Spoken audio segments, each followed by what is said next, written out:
우리 하나님 말씀 함께 보시겠습니다. 창세기 24장입니다. 1절에서 9절까지 말씀. 창세기 24장 1절에서 9절까지 말씀. 저 여러분이 한 목소리로 함께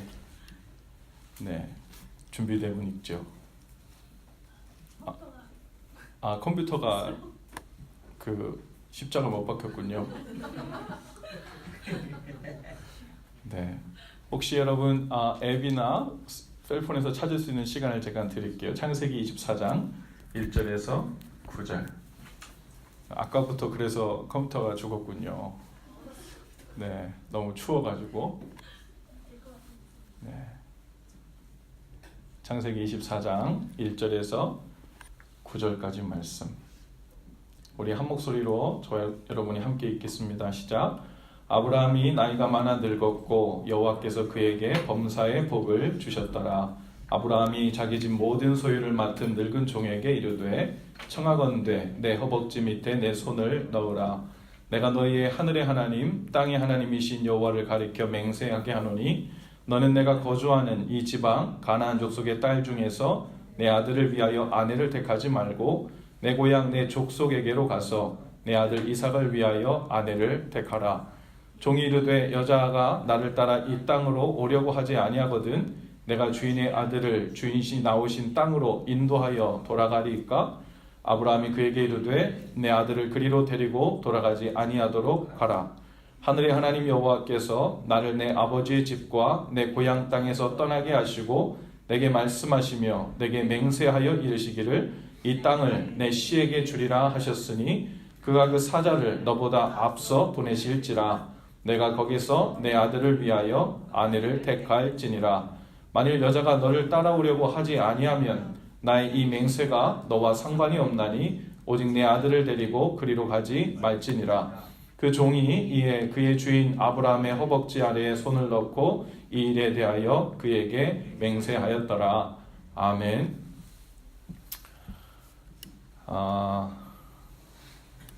아브라함이 나이가 많아 늙었습니다.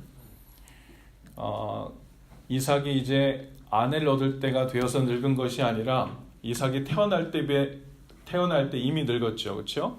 100세 아들을 낳았으니까 이미 늙었을 때 자녀를 갖게 됐고 이삭이 자라는 동안에도 쭉 늙었었어요.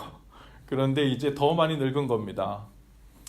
이제 다른 자녀를 볼 수 있는 그런 가능성은 전혀 없고 이제 이삭에게 아내를 주어 이제 그 씨라고 계속 표현하잖아요. 구약 성경에는. 왜냐하면 하나님께서 아브라함의 자손, 아브라함의 씨로부터 하늘의 별처럼 또 바다의 모래처럼 그 자손을 많게 하시겠다, 복을 주시겠다 약속하셨잖아요. 왜냐하면 그래서 그 약속의 성취와 연결되어 있기 때문에 아브라함은 자녀에게 계속해서 급급했고 그리고 이삭에게 대한 기대가 컸고 또 이삭이 빨리 자라가지고 아내 며느리를 빨리 얻어야 될 텐데 그러면 하나님께서 또 자녀의 복을 어떻게 주실까? 그런 기대가 있었을 겁니다. 이제 하나님께서 주신 그 약속을 이루기 위해서 또 하나의 스텝이 이제 눈앞에 보여진 거죠. 그것은 바로 아들 독자 이삭의 아내를 찾는 일이에요. 근데 여기에서 아브라함이 마음에 이미 굳게 결정한 두 가지 가이드라인이 있었어요. 하나는 그 며느리를 자기가 지금 살고 있는 가나안 땅에서 얻지 않을 것이라는 거예요. 아마 이유가 여러 가지 있었을 거로 생각해요. 하나는 당시의 가나안 땅에 많은 족속들이 이미 죄 가운데 있었고 하나님께서 기뻐하시지 않는 우상 숭배와 죄의 문화로 만연했기 때문에 그들 가운데서 며느리를 취하지 않으려고 했던 것이 있었을 거고요. 또 하나는 하나님께서 내 자손 가운데라고 했을 때 너는 꼭 너희 친족 가운데서만 아내를 택해라, 며느리를 삼아라 라고 명시하지 않은 때임에도 불구하고 아브라함에게는 내 자손에게서라고 했을 때 이삭만 생각하지 않고 그 아브라함의 친족 그 민족 가운데에서 하나님께서 자손을 번창시킬 것이라는 아마 그런 마음이 있었던 것 같습니다. 그래서 아브라함이 누굴 부르죠? 자기 종들 중에 늙은 종을 하나 불렀어요. 그것은 늙었다는 얘기는요, 지혜가 있다는 말이고, 또 하나는 그 모든 아브라함의 세월을 다 안다는 거고, 아브라함이 무슨 생각을 하고 있는지, 무엇을 원하는지 그 중심에 있는 생각을 잘 간파할 수 있는 종이었다는 뜻이에요. 그리고 오늘 본문 말씀에 보니까 그 종에 대해서 이렇게 설명합니다. 자기 집 모든 소유를 맡은 늙은 종이라고 했어요. 그러니까 아브라함의 모든 재산을 다 맡길 수 있는 종이었으니까 첫째로 신뢰할 만했죠. 그런데 그냥 인간적으로 믿기만 한 것 같진 않아요. 그 늙은 종도 아브라함을 따라 평생을 함께 살면서 하나님을 알고 하나님을 함께 경유하던 종이었던 것 같아요. 그래서 아브라함이 자기 집 모든 소유를 맡은 늙은 종에게 마치 이집트의 바로 왕이 신뢰할 수 있는 요셉을 총리로 세워서 자기 집의 모든 것을 맡겼던 것처럼, 바로 그 늙은 종을 와서는 이제 자기 며느리를, 즉 이삭의 아내를 구하러 자기 고향 땅으로 보내게 됩니다. 그 전에 이제 맹세를 하게 하죠. 오늘 2절에 보니까 이르되 청하건대 내 허벅지 밑에 내 손을 넣으라 그랬어요. 내 허벅지 밑에 내 손을 넣으라. 개역개정 성경에는요, 내 허벅지라고 되어 있고요, 그리고 개역 한글판에는 환도뼈라고 되어 있습니다. 허리 밑에 있는 이 엉덩이 뼈 위쪽을 얘기하는데요, 그 허벅지 밑에 손을 넣어라. 그리고서 맹세하게 합니다. 예로부터 암호하거나 이런 걸 하지 않고요, 아주 신뢰하고 믿을만하고 꼭 반드시 이루어야 될 서약과 맹세를 하는 때에만 이 허벅지 안에 손을 넣고 맹세를 하게 했습니다. 그러니까 허벅지 안에 손을 넣으라 하고 이 이야기를 한 이유가 두 가지예요. 하나는 이 안에서 뭘 볼 수 있냐면 이 아브라함과 종의 깊은 신뢰가 흘러가고 있는 걸 봅니다. 또 하나는 하나님께서 이 일을 시키신 이 일이 얼마나 중대한 사안인지 하나님께서 지켜보고 계신다는, 즉 하나님과 아브라함 사이에 흘러가고 있는 깊은 신뢰가 지금 이 사안 가운데 흘러가고 있는 거죠. 이제 아브라함이 늙은 종에게 이렇게 얘기해요. 내 고향 땅으로 가라는 거예요. 거기서 내 아들 이삭의 아내를 택해오라는 겁니다. 지금 신랑은 여기 있는데 얼굴도 안 보고, 우리 그 조선시대와 같은 것 같아요. 얼굴도 안 보고서 그냥 이렇게 택해오는 일들이 이때도 이렇게 있었던 것 같아요. 얼굴도 안 보고 만나보지도 않고 이 믿을 만한 늙은 종에게 가서 내 친족 중에서 이삭의 아내가 될 만한 사람을 택해 오라는 겁니다. 아마도 아브라함이 이 늙은 종의 그 안목을 믿었던 것 같죠. 그런데 그것만 믿었던 것 같진 않아요. 이 늙은 종을 그 멀리 보내면서 너의 소견으로, 너의 안목으로 이삭의 아내가 될 만한 사람을 데리고 오라는 단순한 그런 의미가 아니라, 너가 지금 내가 명하는 대로 가서 그 길을 따라가서 행하면 하나님께서 이삭의 아내가 될 사람을 준비해 주실 것이고, 그 아내를, 이삭의 아내가 될 만한 사람을 그 늙은 종의 눈에 보이게 할 것이고 어떤 증거를 주실 것인데 아직 그것이 무엇일지 아무것도 몰라요. 하지만 분명한 하나님의 인도하심이 있을 것이라는 믿음 때문에 지금 이 늙은 종을 혼자 보내는 거죠. 또 한 가지 룰이 있었어요. 그것은 이제 늙은 종이 이렇게 물어봅니다. 제가 갔는데요, 이삭의 아내가 될 만한 사람을 만났다고 칩시다. 그런데 이러이러 해가지고 당신의 신랑 되고 싶어하는 사람이 기다리고 있으니까 함께 가나안 땅으로 가자고 그랬는데 안 따라 나서면 어떡합니까? 그곳에 자기는 자기 부모 형제와 살아야 된다고 하면 어떡합니까? 그러면 제가 다시 와서 이삭을 데리고 그 고향 땅으로 가서 살아야 합니까? 그렇게 했더니 뭐라 그래요? 아니다. 이삭을 그리로는 데려가지 못한다. 만일 오지 않겠다고 하면 하나님의 뜻이 아니다. 그러면 내가 너와 맹세한 것이 아무 효력이 없으니까 걱정하지 않아도 된다. 하나님께서 다른 길을 예비하셨을 거라는 거예요. 근데 오늘 말씀해 보니까 이렇게 표현하고 있어요. 하늘의 하나님 여호와께서 나를 내 아버지의 집과 내 고향 땅에서 떠나게 하시고 내게 말씀하시며 내게 맹세하여 이르시기를 이 땅을 내 씨에게 주리라 하셨으니 그가 그 사자를 너보다 앞서 보내실지라. 하나님께서 지금 믿음으로 반응하고 있는 아브라함의 마음을 아시고, 그리고 아브라함과 늙은 종이 대화하고 있는 이 모든 대화의 내용과 아브라함의 마음가짐과 이 종의 마음의 중심에 있는 것이 무엇인지를 다 아시고 앞서 하나님의 사자를 보내실 것이라는 거예요. 아브라함에게는 이런 믿음이 있었던 겁니다. 가만히 보니까요, 오늘 이 말씀이 있기 전에 아브라함이 은밀한 곳에 가서 하나님께 기도했더라. 그랬더니 하나님께서 아브라함에게 이렇게 속삭여 줬다.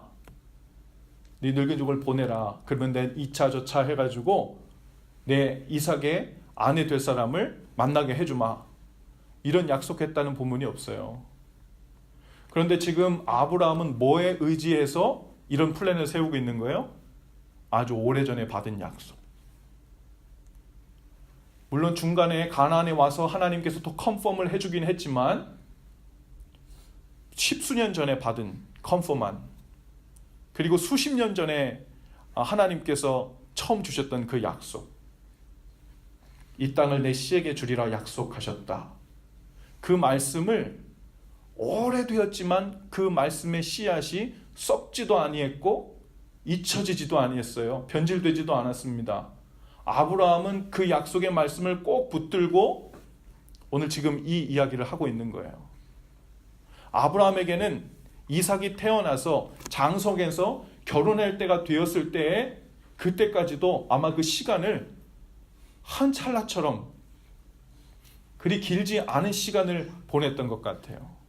하나님께서 이루실 그 약속의 말씀을 기다리고 곱씹고 어떻게 행하실지를 지켜보면서, 그래서 아브라함은 그때 하나님께서 뭐라고 하셨더라? 이게 아니라 늘 마음속에 하나님의 그 약속의 말씀을 품고 있었기 때문에 하나님이 이리 말씀하셨으니 내 이삭의 아내를 얻기 위해 고향 땅에 가서 찾아보는 게 옳다.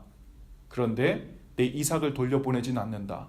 왜냐하면 하나님께서 분명 내가 보여줄 땅, 이곳이 아니라 고향 본토 친척 아비집을 떠나서 내가 보여줄 그 땅에 가서 하나님께서 주신다 그랬거든요. 여러분 어떻게 생각하면요, 독자 아들 이삭의 아내를 얻기 위해서 마음속으로 협상도 할 수 있어요. 마음속에 짜맞출 수도 있습니다. 어떻게 해요? 아니 하나님, 씨를 얻으려면 이삭이 결혼을 해야 되잖아요. 그런데 안 따라 나선다 그러면 거기 가서 살더라도 우선 결혼을 해야 씨를 얻을 거 아닙니까? 그러니까 이삭을 다시 고향 땅에 돌려보내도 괜찮겠죠? 라고 물론 생각할 수 있죠. 그런데 아브라함은 만일 따라 나서지 않으면 이삭을 돌려보내지 않을 것이라는 거예요. 문제가 일어나고 혼란이 일어나도 하나님께서 주신 약속의 말씀을 굳게 붙들고 하나님의 다른 플랜이 있음을 기다릴 거라는 겁니다.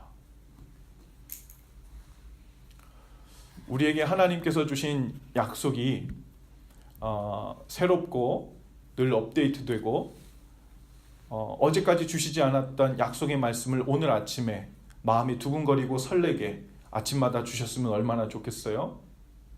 그런데 그 설레도록 아침마다 주시는 약속의 말씀만 효력이 있고 능력이 있고 우리가 따르고 순종할 만한 말씀이 아닙니다. 하나님께서 우리에게 이미 오래전에 주신 하나님의 그 약속, 하나님 우리에게 어떤 약속들을 주셨어요? 우리를 사랑하신다는 말씀을 주셨고, 자녀 삼아 주셨다는 말씀을 주셨고, 예수님께서 성령을 통해 우리와 동행하신다는 말씀을 주셨고, 우리를 향한 하나님의 계획은 선하다는 약속을 주셨고, 우리가 두려워하지 말아야 되고 무서워하지 말아야 된다.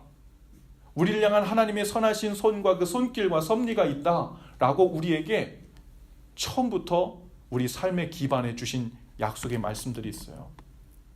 때로는요, 하나님께서 우리에게 그 약속의 말씀을 주셨지만 마음에 받고 있지만 때로 우리는 더 실감나고 더 확실하고 이것 아니면 안 되는 그 어떤 약속이 아니면 움직이지 못하는, 때로는 하나님이 약속의 말씀을 안 주셨기 때문에 못 움직입니다 라고 얘기할 수 있지만 사실 그런 게 아니에요. 아브라함이 믿음의 조상이었지만 날마다 하나님께서 주시는 약속의 말씀, 새로운 약속의 말씀을 받고 움직인 사람이 아니에요. 하나님께서 주셨던 그 굳건한 약속의 말씀을 품은 채로 그 안에서 하나님을 향하여 마땅한 마음대로 움직였던 겁니다. 그리고 하나님께서 그 약속의 기반 위에서 행하실 것을 믿었어요. 만일 그렇지 않다면 다른 길을 보이실 것이라는 약속의 그 믿음이 아브라함에게 또 있었던 거죠.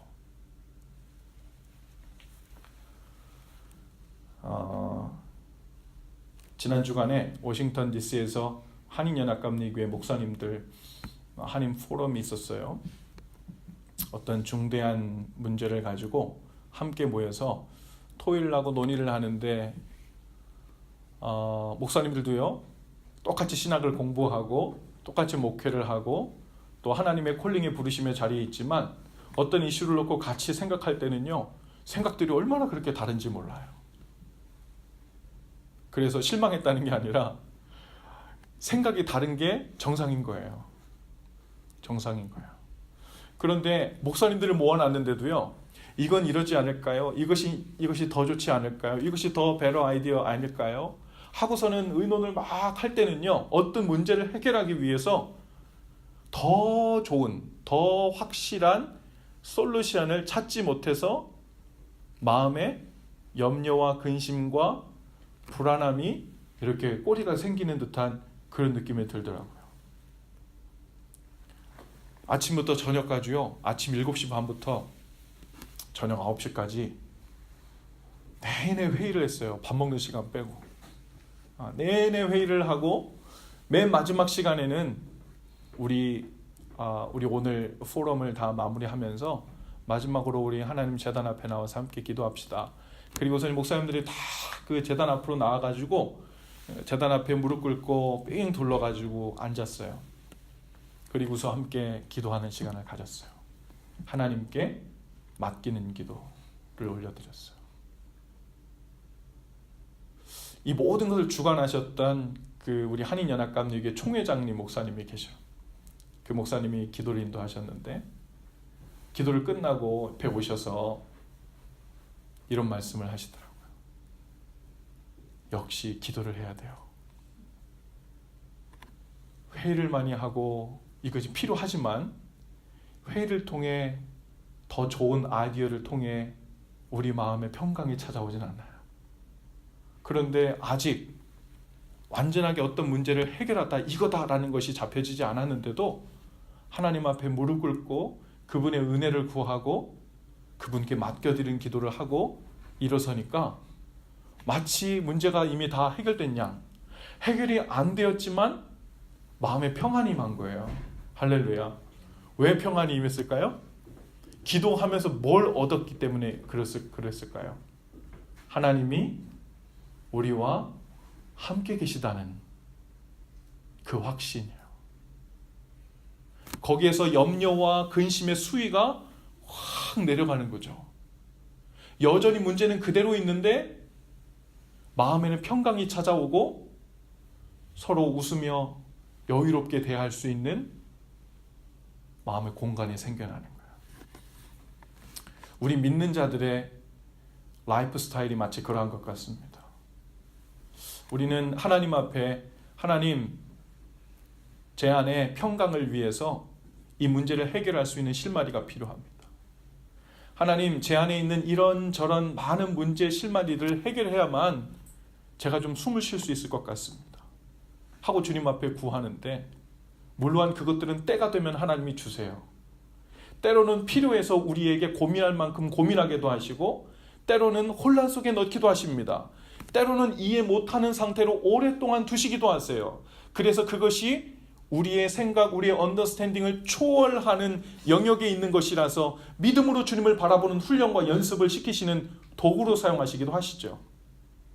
끝까지 하나님께 구하면서 답을 달라고 구하는 것도 믿음의 기도지만 동시에 믿음에서 나온 마음은 이 문제가 해결되지 않았어도 평강이 임하는 거예요. 뭐 때문에요? 주님과 함께 걷고 있는 것 때문에. 주님께서 나와 함께 계시다는 것 때문에 염려와 근심의 수위가 쭉 내려가는 겁니다. 오늘 한 주를 살면서도 여러분 문제들 많잖아요. 묵상하고 근심하고 싶지 않은데 우리 속에 묵상거리로 이미 여러 문제들과 근심이 머릿속에 마음속에 온종일 차 있을 때가 있잖아요. 아무리 노력해도요, 이 문제는 사라질 것 같지 않아요? 이 근심거리는 제 마음에서 제가 끄집어낼 수가 없을 것 같아요. 하나님께서 어떤 길을 보여주셔야 좀 해소가 될 것 같습니다. 그런데 하나님께서 우리에게 요구하시는 더 좋은 길은 주님 앞에 나와 그분이 이 문제를 안고 살고 있는 우리와 함께하고 계시는 분이라는 것을 확신 가운데 거하시기를 원하시는 줄로 믿습니다. 그 자리에서 떠나가면 떠나갈수록 우리 안에 마치 햇볕에 작은 먼지들이 이렇게 보이는 것처럼 우리 눈에 많은 문제의 먼지들이 보이면서 근심이 같이 쌓아 올라오는데요. 주님이 함께 계신다는 그 믿음이 우리 가운데 오기 시작하면 It's okay. 아무것도 아직 해결되지 않았지만 담대함으로 여유로움으로 나갈 수 있는 은혜를 주께서 주시는 줄로 믿습니다. 지난주 금요일 날 우리 금요 기도회를 오랜만에 모이지 않았습니다. 눈이 많이 와가지고 그 윈터 스톰이 온다는데 저녁 8시 이후 언제부터 이 폭설이 쏟아질지 모르는데 우리 기도 시간이 8시예요. 어떡할까? 제 마음속에 두 가지 마음이 들었어요. 눈이 많이 오든 말든 와서 기도하는 게 믿음의 일이다 라는 마음과 또 하나는 꼭 8시에 모여서 기도를 해야만 믿음의 일은 아니다 라는 이 두 가지 마음이 아이러니하지만 동시에 다 들었습니다. 그래서 교회 차원에서 무엇을 결정할 때는 어떤 위험성이 감지될 때만 믿음이라는 이런 선입관을 좀 버려야 될 것 같더라고요. 때로는 죽으면 죽으리라 하고 목숨 걸고 대해야 될 일이 있어요. 그런데 우리 가운데 아무 때나 목숨을 건다고 해서 다 하나님이 믿음으로 봐주시는 건 아니죠. 교역자들과 논의하면서 얼마나 위험한 일인가 위험하지 않은 일인가 그 정도에 따라 우리의 믿음을 하나님 앞에 보이려고 하는 이런 공식은 우리가 사용하지 맙시다. 중요한 건 주님의 교회를 위해서 무엇이 가장 이롭고 좋을까? 이번 한 번만이 아니라 앞으로도 쭉 주님의 교회를 우리가 섬길 때 어떤 공식, 어떤 룰, 어떤 기준을 삼아야 좋을지 생각해 봅시다. 그리고서는 우리 가운데 일정한 룰을 적용해서 8시 모임인데 거의 제 생각에는 6시 가까이 와서 오늘 저녁 모임 또 금요일 저녁 뉴스 모임 다 캔슬합니다. 오늘은 집에 가셔서 각자 기도하시고 쉼의 시간을 갖기 바랍니다 하고 공지를 했어요. 어제 한 성도님이 제게 이메일을 했어요. 그 새벽 기도 말씀이 아브라함이 독자 이삭을 하나님께 드렸는데 하나님께서 여호와 일에 하나님께서 숫 양을 준비하셔서 독자 이삭을 번제로 드리진 않아도 되게 되었고 대신 하나님께서 예비한 양으로 하나님께 제사를 드리게 되었죠. 그리고 하나님께서 아브라함의 믿음만 확인하셨어요. 내가 내 독자 아들이라도 내게 주려고 하는 걸 보니까 이제야 네가 나를 경외하는 것을 알겠다. 한 성도님이 제게 이메일에서 이런 말씀을 하시더라고요. 그 전날 일을 하면서 날샘 일을 했대요. 그리고 직장을 오가면서 야, 나는 오늘 이 운전을 하면서 집에도 간신히 제정신으로 도착할 수 있을까 안전하게 그런 우려를 하면서 왔기 때문에 하나님께서 잠을 한숨도 못 잤는데 가서 앉아 있어봤자 내가 졸고 있을 것 같아서 오늘 저녁 내가 쉬는 것은 하나님께 익스큐즈 해주시겠지, 그런 마음을 했대. 그런데 운전하고 오는데 하나님께서 마음에 부담감을 주셔서 아니다, 내가 가서 앉아서 자는 한이 있더라도 신년부터 하나님 앞에 나아가 내 삶을 내려놓는 그 헌신한 마음을 이렇게 접지 말아야지, 갔다 자다 온 한이 있더라도 가야 되겠다 하고서는 그렇게 돌렸대요. 그리고 맘먹고 오는데 문자가 온 거예요. 오늘 저녁 캔슬합니다. 와서 집에 돌아가셔 쉬셔도 됩니다. 근데 제게 그런 말씀을 하시는 거예요. 마치 하나님께서 제게 아브라함에게 독자 이삭을 이해할 수 없는 무리한 요구를 하는 것처럼 나에게 바칠 수 있겠느냐 그랬는데, 그 어렵게 마음을 드리고 났더니 하나님께서 마치 숫 양을 준비하신 것처럼 나의 쉼은 챙겨주시면서 내가 네 마음만 받았다, 내가 알고 있다, 그런 마음을 주신 것 같다 하시더라고요. 오늘 하나님 앞에서 이삭의 아내가 만나지지 않는다면 아브라함의 마음이 어땠을까? 전혀 근심하지 않았을 거예요. 여러분, 지금 아브라함이 늙은 종에게 두 가지 디렉션을 줍니다. 하나님께서 그의 사자를 앞서 보내서 아내를 준비해 주시는 시나리오와 준비해 주시지 않는 시나리오 둘. 그런데 그 두 가지 시나리오 둘 다 어떤 일이 일어나더라도 아브라함은 마음이 흔들리거나 실망할 준비가 하나도 되어 있지 않아요. 단지 하나님의 뜻을 내가 몰랐을 뿐 하나님의 더 큰 섭리, 더 선하신 손길이 있을 것이라는 믿음이 있기 때문이죠. 그 신뢰하는 믿음이 이런저런 상황 속에서 실패하지 않는 겁니다. 오늘 여러분, 어떤 일을 두고 하나님께서 이 길 끝에 하나님의 사자를 보내서 나에게 선한 길을 준비하실 거라는 굳게 믿고 있습니까? 하나님께서 이 늙은 종이 가기 앞서 하나님의 은혜의 손길을 준비하셨던 것처럼 여러분의 삶, 여러분의 믿음 앞에도 하나님께서 하나님의 사자를 보내셔서 은혜의 길을 예비해 주실 수 있기를 바랍니다. 동시에 그렇게 되지 않더라도 하나님의 선하신 계획이 여전히 적용되고 있음을, 그 가운데서 하나님 어떻게 이럴 수 있습니까가 아니라 하나님의 선하신 계획이 무엇입니까? 제게 알려주세요. 끊임없이 주님 앞에 나가는 우리의 마음의 믿음의 태도가 아브라함처럼 여유롭게 넓게 그 삶 전반에 걸친 믿음 위에서 행하는 그 믿음의 행위 때문에 믿음의 조상이 된 이 아브라함의 행보가 우리의 행보가 됐으면 좋겠어요. 절대로 실패하지 않는 기도, 주님을 의지하고 맡기고 우리가 포기하지 않는 한 하나님 편에서 포기되지 않는 기도. 하나님을 우리가 말할 때 전능하신 하나님이라고 얘기합니다. 전지하신 하나님이라고 얘기해요. 무소부재하신 하나님이라 그러죠. 모든 것을 할 수 있으시고 모든 것을 아시고 모든 곳에 계신 분이란 뜻이에요.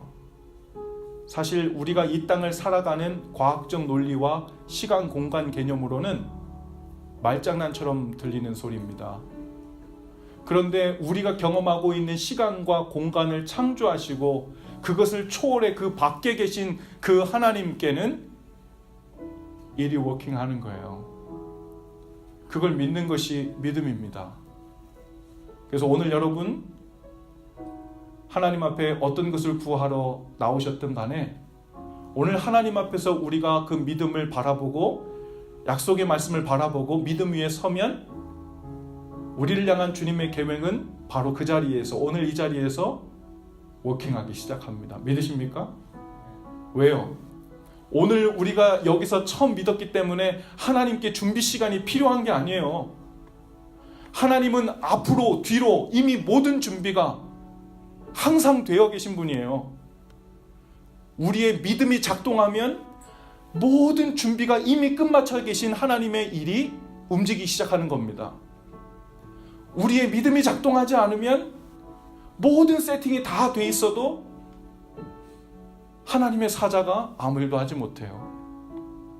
마치 예수님께서 믿지 아니하는 자기 고향 땅에서 더 이상 아무 능력도 행할 수 없었더라 라고 말씀하시는 것과 같습니다. 그래서 기도하는 자들, 그 믿음으로 행하는 자들은 하나님의 손길을 보는 눈이 열립니다. 마음의 믿음이 멈추잖아요. 하나님의 손길은 처음부터 끝까지 없었던 것과 같이 하나도 보이지 않아요. 오늘 여러분 그 믿음의 행보의 사이클이 우리 가운데 시작될 수 있기를 바라요. 거기서 나오지 않기를 바랍니다. 떨어져 있었다면 그 안으로 깊이 들어갈 수 있기를 바랍니다.